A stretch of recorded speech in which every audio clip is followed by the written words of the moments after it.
Des dizaines de maladies que l'on pourrait soigner simplement en modifiant son alimentation. Cette dame souffre depuis 20 ans de douleurs intestinales. Elle a supprimé de ses repas 25 aliments sur les 270 testés et apparemment ça marche.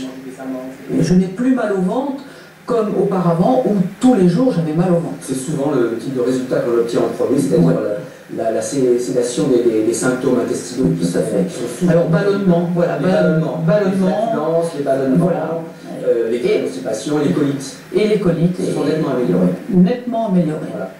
Pour comprendre quels sont les aliments qui ne nous conviennent pas, le test repère la présence d'anticorps sécrétés par notre organisme.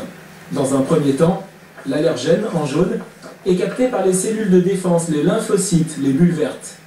Elles produisent alors des anticorps, les petites branches violettes. Il y en a deux types, les IgG et les IgE. Quand vous avez un aliment qui rentre dans votre corps, c'est un corps étranger et votre système immunitaire dit j'en veux ou j'en veux pas. Et si vous avez une augmentation de sécrétion des IgG, c'est qu'il y a un problème. Ça veut dire que le corps dit, hein, c'est comme si vous passez sous le portique et que ça sonne, donc il y a un problème à ce niveau-là. Et s'il faut retenir une espèce de morale, c'est qu'il n'y a pas de bons et de mauvais aliments pour tout le monde, il y a des bons et des mauvais aliments pour chaque individu.